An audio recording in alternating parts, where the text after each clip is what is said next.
In this video, we talk about how we can simulate radioactive decay. So, radioactive decay,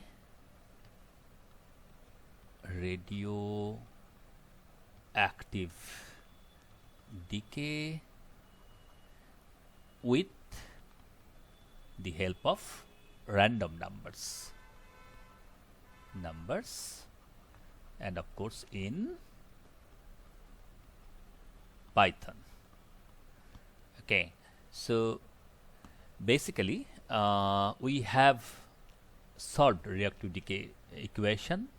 It is a first order differential equation dn dt, meaning rate of change of n is the number of atoms on nucleus, equal to minus lambda some factor into n. You start with some n equal to n0 at say some t equal to initial time 0, and you solve this differential equation, and the exact solution is in the decay equation. All of us knows this decay equation, and it is n equal to n at any time t is equal to n0 e to the power minus lambda into t. So this is an exact solution, of course. All of us know. Here in this video, we will show you how we can simulate this process and simulate this result starting from some initial probability. Okay, so we are doing it statistically. If we analyze this equation just to have a conceptual thing, this is dn by n, we can write equal to minus lambda into dt, right? So we can think dn by n, that means for small values delta n by n equal to lambda delta t if they are small, and we can think delta n by n, so this is something of the decay probability. If we think that delta t is 1, that means each time step we consider as one time step 1, and so you can write delta n by n, the absolute value of this is the parameter lambda. So lambda controls everything. So we can think we can start with the simulation with this lambda, and lambda we can think that is delta n by n, and this is the decay probability. That means whether the atom will decay or the nucleus will decay or not. So the problem is the problem we are going to do is that we will start with some lambda, and probabilistically starting from with random numbers, we'll simulate this process, this decay process. Okay, let me see this also, the solution. If I write n equal to n by n0 equal to e to the power minus lambda t, and we think that when n by n0 is half, that means half of the atoms are have decayed. So we can think that this is we can write is lambda e to the power minus lambda, and this is we write as t half. Okay, so t half is the we can call it half-life. So often, why I'm telling this, because often the half-life of some process is given, and therefrom we proceed. Okay, so this is often quoted, half-life. So if t half is the half-life, we can write log 2 by t half, so that is equal to lambda, survival decay probability. Okay, so if we can call P equal to lambda, so it is decay probability. So you can call 1 minus P, so that is your, or 1 minus lambda, so that is your survival probability.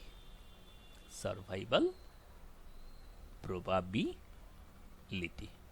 Well, so let me start this simulation. Just let me go to the computer, and this is Anaconda Jupyter notebook. So let me show you what we need. First we import numpy as np. It is always advantageous when we think of and in terms of arrays, and to plot we need import matplotlib.pyplot as plt. Okay, let me run it. Suppose in my simulation t half, that means the half-life is given some as 10 unit. It can be 10 years, 10 million years, or whatever. So lambda is np.log2 by t half, whatever it is. And so the p equal to lam, that means the decay probability. Of course dt is 1 in our consideration, and of course the survival probability is q equal to 1 minus p. So now with these parameters, let us start with 1000 initial number of atoms. N0 is 1000. I need not write N0. I write n equal to 1000. We begin with n,000 atoms. What we'll do, I will generate n random numbers between 0 and 1 for n atoms, and I will go and ask if each atom whether it will decay or not, depending on the comparing with the random number with this survival probability, whether it will survive or not. So that is that is at the heart of the simulation. Okay, so everything we have written in this function form, but let me tell you what is the actual thing. So here is the np.random.random. That means random is the module in np numpy, and in that there is a random number generator called random, which generates random numbers between 0 and 1.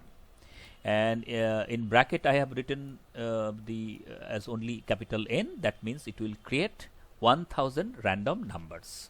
So that's it. Let me also show you what it does. np.random random, and if I write it say 10, it will of course show you. Oh, first I run this. Because I will need them later, and you run this, you get 10 random numbers between 0 and 1 at one go. That's nice with numpy array, of course. So if I do this, I will create 1000 random numbers for each atom. This, and now this is nice thing in Python. If I write, see, R is the array. If I write R less than Q, that means Q is the survival probability. It is constant for all atoms. So for each random number, that means for each atom, I am comparing this with Q. That means R array is comparing with Q. That means it will generate a list of or array of, in this case, it's array of true or false. Let me show you this also. Let me call say x equal to np.random and say 10. Okay, and I now write x less than say 0.4. Let me show you what it does. X is a numpy array, and it is creating an array of false and trues. Okay, so it is comparing for each number. Since the array is vectorized, it is comparing each number with 0.4 and writing whether it is false or true. Of course, false is we know the boolean, this false is 0, considered as 0, and true is 1. So if I now sum this over np dot sum r less than q, so it will give me the total number of trues. True means which survives. That means if I write, say, np dot sum over this, of course it will give me the total total number of survivals, total number of true values. Okay, true is 1, so all the ones will be summed up. So this is the trick I am using here. Okay, creating the array of random numbers and just comparing with the survival probability. That's it. So the array is created, array of true and false, that means survive or decay, that is created at one go, and then I sum them. Okay, let me remove this, that is for demonstration. Okay, so this is the important line, and this is next important line. So this I call as a variable called survive. Okay, survive is the number of atoms that survived, and this we do it for a time range. So for t in range 100, so 100 times I do it, this time step, next time step, and so on. So 100 time steps.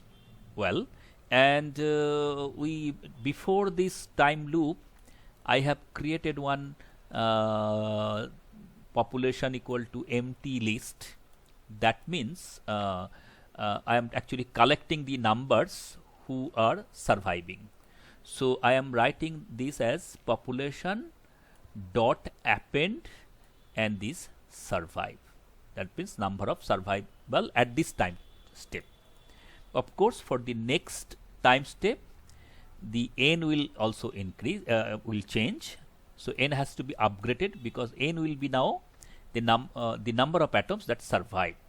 Okay, so n equal to this survive. Remember this. Okay, so this is for the upgradation for the next time step. Okay, so this is the loop, and this is to initialization, this is upgradation. Basically these two lines are important.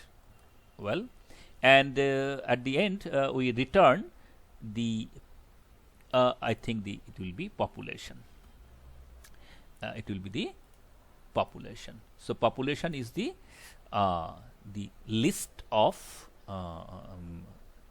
survivable atoms, number of survived atoms at different time steps, 100 time steps. Okay, so let me now show it you, this decay. If I write decay, and if I write say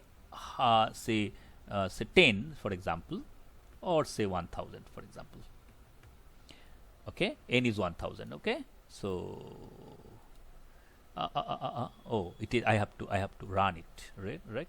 First I have to run it, and n is given, n is 1000, so I can as well write n, so no problem.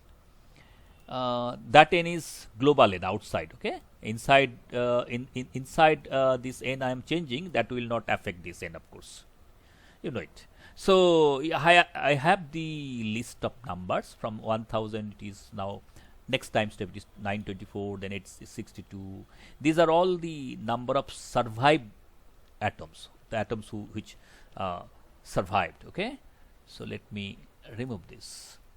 Now if I plot range 100, that means 100 time steps with decay n for one time. Let me show it how it looks. Yeah, it is already showing in exponential decay. It looks like exponential. How do I understand it is exponential? Of course, we can plot it in semi-log, right? plt dot semi-log y. I think this will do. Let me check whether this is a straight line. Oh, so in the semi-log graph, this is manifested more. So you see these are all zigzag lines. It is supposed to be straight line, but it is not. How can it be? Because this is only for a single configuration, because we are doing statistical mechanics. So we need many such configurations to take the average. Okay, so so this is this. Now for averaging, what we do is that dkn, so it is for a single configuration, and for I in range, this is the number of configurations. 1000 is the number of configurations. So I call this decay function for 1000 times. So I am creating this arrays, and I am creating this is a list comprehension, right? This is a list comprehension, and I will make this into a numpy array. So I am writing np.array and this. Okay, first check these.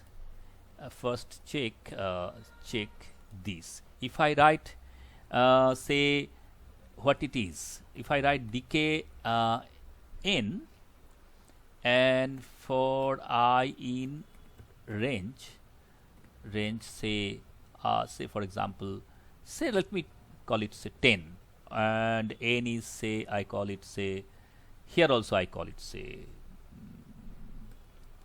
10, and oh well, and the oh, here it is 100.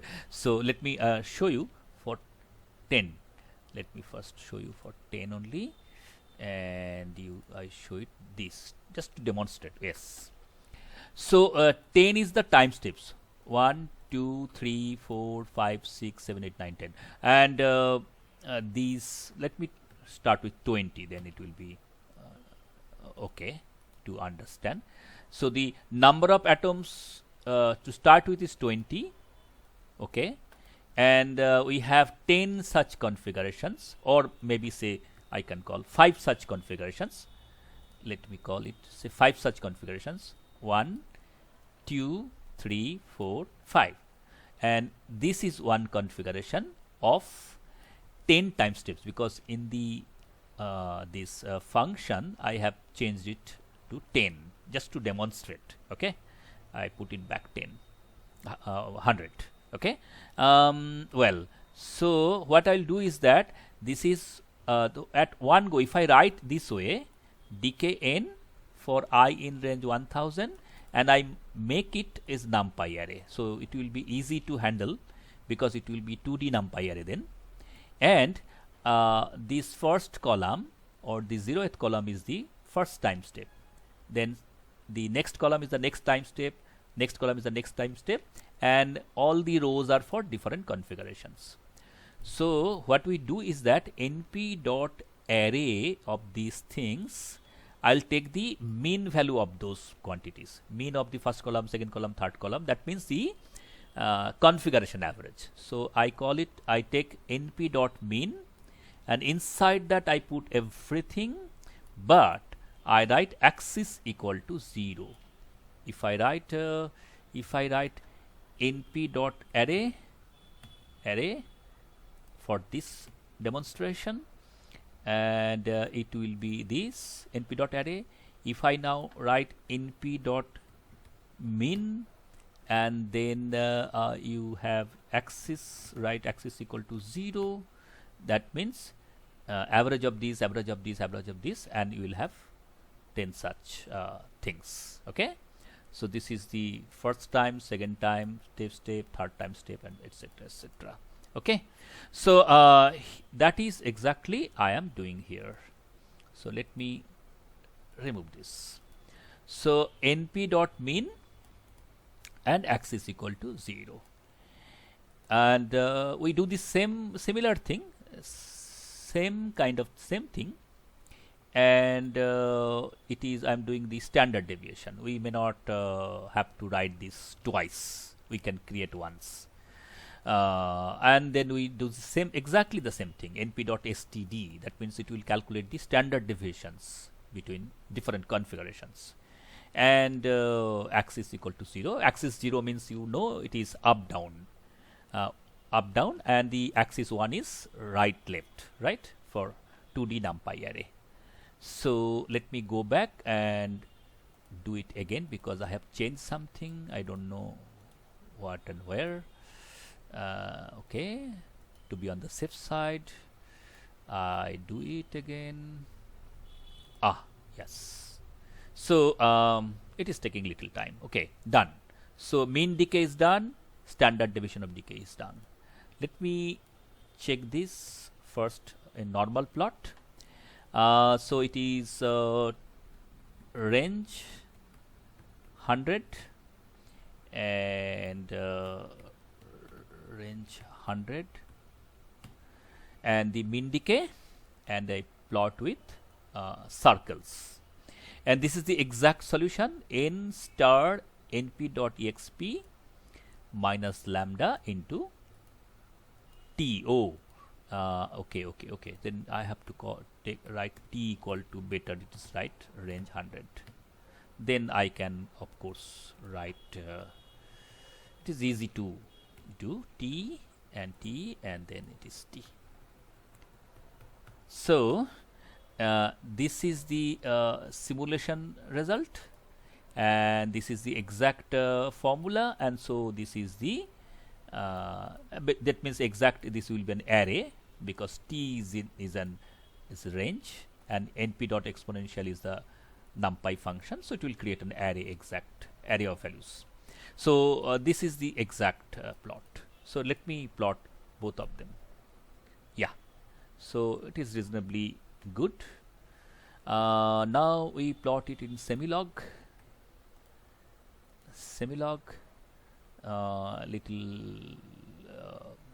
This side is better, this side is not that good, but okay, of course this can be improved by taking more and more configurations and long time average, okay, for a long time. So this is what I have wanted to show you. You can also plot t versus standard deviation of decay if you want to have some other calculation to show for this simulation. This is the standard deviation plot, and also you can plot kind of fluctuation, standard deviation of decay square by mean decay as kind of relative fluctuation or something like that. If you want to show it, you can also show it like that. Okay, that's it. I wanted to show this.